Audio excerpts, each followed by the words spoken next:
NEET exam പ്രമാണിച്ച് admit card റെഡിയാക്കാൻ പോകുന്ന ദിവസത്തിൻ്റെ വീഡിയോ ആണ് കേട്ടോ. ഞാനിട്ടേക്കുന്ന ഉടുപ്പാണെങ്കിൽ അന്ന് നമ്മൾ നീറ്റിൻ്റെ എക്സാമിന് ഉടുപ്പ് മേടിക്കാൻ പോയില്ലായിരുന്നു. അതിനല്ല, അമ്മയുടെ പല്ലിനെടുക്കാൻ പോയതാണ്. അതിൻ്റെ കൂടെ ഞാനൊരു ഉടുപ്പും കൂടെ പിക്ക് ചെയ്തായിരുന്നു. നീറ്റ് എക്സാമിന് വേണ്ടിയിട്ടില്ല, അല്ല ചുമ്മാ അതും കൂടെ ഒരെണ്ണം പിക്ക് ചെയ്തായിരുന്നു. അപ്പോൾ അതായിരുന്നു ഇത്. പക്ഷേ ഇത് നല്ല ആവി എടുക്കുന്ന ടോപ്പായതുകൊണ്ട് ഞാൻ അവിടെ വിയർത്തൊലിക്കുമായിരുന്നു. ഒന്നെങ്കിൽ രാത്രിയിൽ എനിക്ക് ഉടുപ്പ് എന്തെങ്കിലും എവിടെയെങ്കിലും പോകുമ്പോൾ ഇട്ടുകൊണ്ട് പോകത്തുള്ളൂ, അല്ല പകൽ സമയത്ത് ഇടത്തേ ഇല്ല. എന്തൊരു ആവിയാ. അക്ഷയെന്ന് ഇറങ്ങിയിട്ട് നമ്മൾ ബാങ്കിലും കണ്ടു പോയായിരുന്നു. അത് കഴിഞ്ഞിട്ട് എനിക്കാണെങ്കിൽ ചെരുപ്പ് വീട്ടിൽ ഇടാനില്ല. ഞാൻ ഒന്നെങ്കിൽ അപ്പാച്ചിയുടെ അല്ലെ അമ്മയുടെ ചെരുപ്പൊക്കെ ഇട്ടുകൊണ്ട് നടക്കുന്നത്. അതുമൂലം ഞാൻ ചെരുപ്പ് എടുക്കാൻ പോയി. അത് കഴിഞ്ഞിട്ട് നമുക്ക് നീറ്റിന് പോസ്റ്റ് കാർഡ് എന്ന് പറഞ്ഞ സംഭവമുണ്ട്, അപ്പോൾ അത് റെഡിയാക്കാൻ പോയി. അത് കഴിഞ്ഞിട്ട് അമ്മയ്ക്കാണെങ്കിൽ നൈറ്റി പീസ് എങ്ങനെ എടുക്കാനുള്ള ബസ് ഇപ്പോൾ പോകുമെന്ന് പറഞ്ഞ് നിന്ന സമയത്ത് എടുത്തതാണ്. എന്തായാലും ബസ് പോയി. അപ്പോൾ അമ്മ വിചാരിച്ച് ഒരെണ്ണം കൂടെ എടുക്കാമെന്ന്.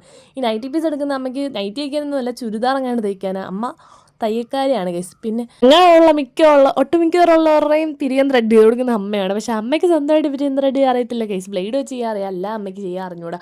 സോ നമ്മൾ പാർലറിൽ വന്നിട്ട് അമ്മയുടെ പിരിയൻ ത്രെഡ് ചെയ്യാൻ പോയി. അത് കഴിഞ്ഞിട്ട് എന്തായാലും ബസ് പോയിട്ട് ഇഷ്ടംപോലെ സമയമുള്ളതുകൊണ്ട് മെഡിക്കൽ സ്റ്റോറിലും കൊണ്ട് പോകണമായിരുന്നു. അത് കഴിഞ്ഞിട്ട് അണ്ണൻ വന്ന് നമ്മൾ പിക്ക് ചെയ്തു. അണ്ണൻ എവിടെ കണ്ട് പോയതാണ്. അമ്മ എന്താ ഇങ്ങനെ ഇരിക്കുന്നതെന്ന് ചോദിച്ചാൽ ഞാൻ പറഞ്ഞു എന്തെങ്കിലും കഴിക്കാൻ മേടിച്ചു തരാം. അപ്പോൾ ഫോൺ ഓണാങ്ങിയിരുന്ന് കണ്ടപ്പോഴത്തേനും ആളെങ്കിൽ ചിരിക്കാൻ തുടങ്ങി. എന്തായാലും ഇത് വെച്ച് പേടിപ്പിക്കാനെങ്കിലും പറ്റുമല്ലോ. അതിനകത്തൊരു മീറ്റ് റോൾ ഉണ്ടായിരുന്നു ഗൈസ്, അത് നൈസായിരുന്നു. അമ്മയും കഴിച്ചു, പിന്നെ ഞാനും കഴിച്ചു ഗൈസ്. മീറ്റ് റോൾ എന്തായാലും നല്ലതായിരുന്നു. അത് കഴിഞ്ഞിട്ട് നമ്മൾ വീട്ടിൽ പോയി. അപ്പോൾ എല്ലാവർക്കും ടാറ്റാ ബൈ.